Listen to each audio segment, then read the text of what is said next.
Hello guys, welcome to our YouTube channel legal tax. सबसे पहले तो आपको कॉन्ग्रेचुलेशंस कि आपके पास एक रजिस्टर्ड ट्रेडमार्क है जो कि आपको एक लॉन्ग प्रोसेस के ज़रिए मिला होगा।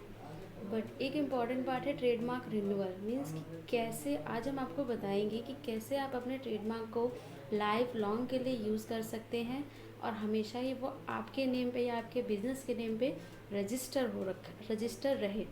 तो नोटबुक और पेन लेके बैठ जाइए, बहुत ही इम्पोर्टेंट डिस्कशन आज होने वाली है।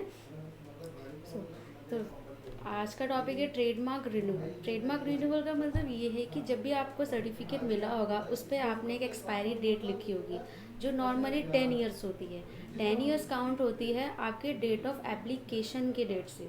सेम डेट से 10 ईयर्स तक के लिए ही आपका ट्रेडमार्क वैलिड रहता है। इसके बाद आपको रिन्यू करवाना पड़ता है। लेकिन अगर आप रिन्यू नहीं करवाएंगे तो सेम ट्रेडमार्क नेम किसी और को अलॉट कर दिया जाएगा डिपार्टमेंट के द्वारा।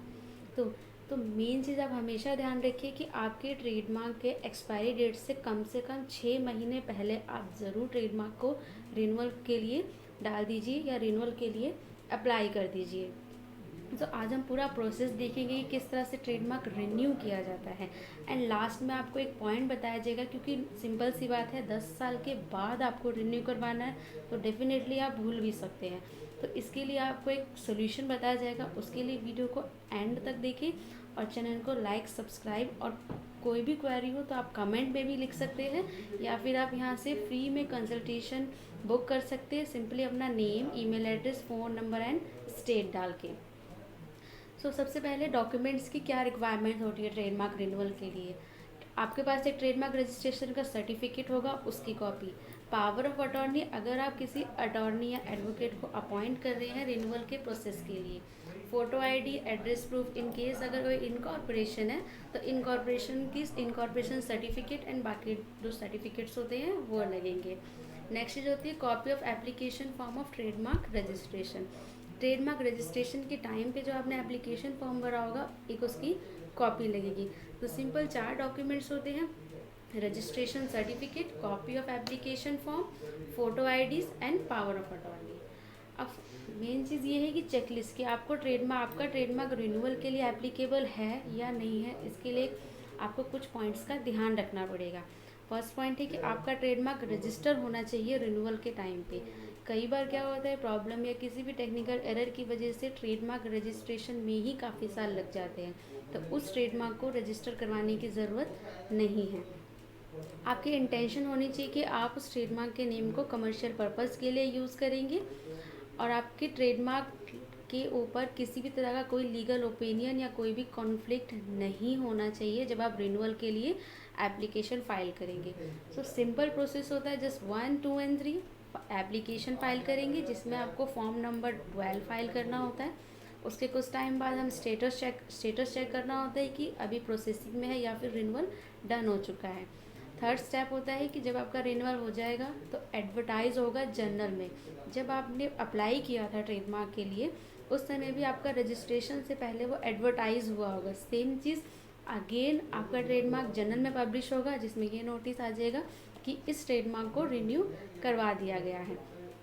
अगेन सिंपल प्रोसेस है 1, 2, 3 filing an application, status check of application and advertising of trademark journal. अब मेन चीज़ है कि हमारे क्या बेनिफिट्स है, हम क्यों रिन्यू करवाए 10 ईयर्स के बाद।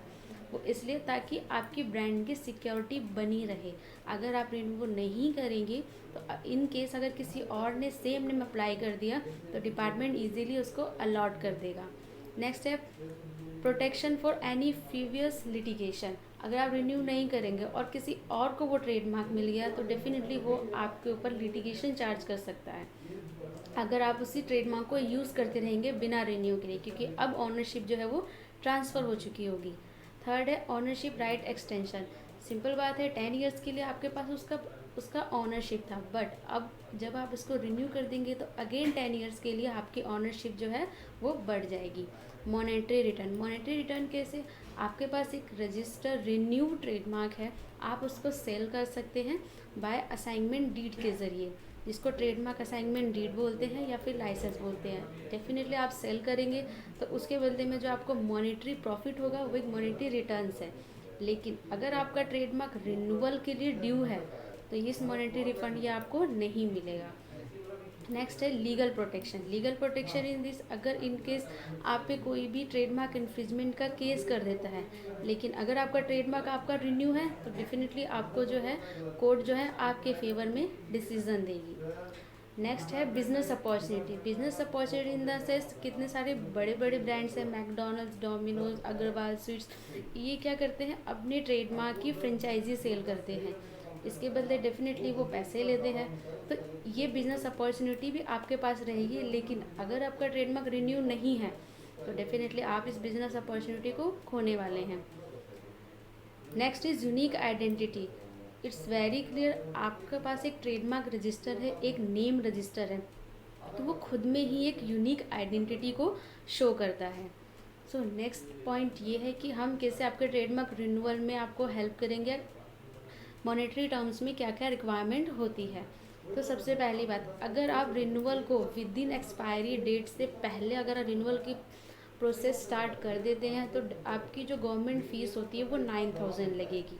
लेकिन अगर आप एक साल एक्सपायरी के बाद अगर ट्रेडमार्क रिन्यूअल के लिए अप्लाई करते हैं, जिसको ट्रेडमार्क रिस्टोरेशन कहा जाता है, तो ये आपके लिए काफ़ी ज़्यादा कॉस्टली होने वाला है, जिसमें गवर्नमेंट फ़ीस डबल हो जाती है। सो आप 9,000 रुपीज़ सेव करिए और टाइम से अपने ट्रेडमार्क रिन्यूअल की एप्लीकेशन को फाइल कर दीजिए। कंफर्मेशन की अगर हम अप्लाई करेंगे तो आपको टाइम टू टाइम अपडेट करते रहेंगे कि आप कौन से प्रोसेस में है। जैसे कि ओवर हमने ये देखा था, जो ट्रेडमार्क रिन्यूअल का प्रोसेस है फाइलिंग एन एप्लीकेशन, तो इसमें आपको एक रिसिप्ट मिल जाएगी कि ठीक है आपका इतना गवर्नमेंट फीस पे हो गया एंड आपका ये एप्लीकेशन नंबर अब प्रोसेस में आ गया है। प्रॉपर आपको स्टेटस चेक करके बताया जाएगा कि 15 डेज़ में इतना स्टेटस है, 1 मंथ में इतना स्टेटस है। और जब एडवर्टाइज पब्लिश हो जाएगा तब भी आपको हमारी तरफ से पूरी इन्फॉर्मेशन दी जाएगी कि आपका ट्रेडमार्क का रिन्यूअल का प्रोसेस फिनिश हो चुका है, इसमें कोई भी एरर नहीं है। तो आज हमने काफ़ी डिटेल में देखा ट्रेडमार्क रिन्यू के प्रोसेस के बारे में, क्यों ये इम्पॉर्टेंट है, अगर आप नहीं करेंगे तो आपको क्या क्या कॉन्सिक्वेंसेज या क्या क्या प्रॉब्लम होने वाली है। सो अब पहले मैंने कहा था कि आपको एक इम्पॉर्टेंट पॉइंट बताया जाएगा जिससे कि आप भूले नहीं कि आपको ट्रेडमार्क रिन्यू कब करवाना है। तो आप क्या करें, आज जैसे आपका ट्रेडमार्क रजिस्टर हो गया, आप खुद को एक मेल फॉरवर्ड कर दीजिए, उसमें टाइमर लगा दीजिए आफ्टर 10 ईयर्स के 2-3 महीने पहले का, जिससे कि जब आपको वो मेल मिलेगी तो आपको प्रॉपर याद आ जाएगा कि आपको आपका ट्रेडमार्क रिन्यू की एप्लीकेशन के लिए डालना है, जिससे कि आपको क्या फ़ायदा है, टाइमली रिन्यू हो जाएगा, आपके 9,000 की कोर्स जो एक्स्ट्रा लगेगी गवर्नमेंट चार्जेस वो सेव हो जाएंगे। So thank you so much. अगर कोई भी क्वेश्चन हो तो आप यहाँ पे कंसल्टेशन बुक करके अपनी क्वेरी को रिजॉल्व कर सकते हैं या नीचे कमेंट बॉक्स में भी लिख सकते हैं। तो थैंक यू सो मच। इस वीडियो को ध्यान से देखिए, कोई भी प्रॉब्लम होगी आप क्वेरी कीजिए एंड वीडियो को लाइक शेयर एंड सब्सक्राइब।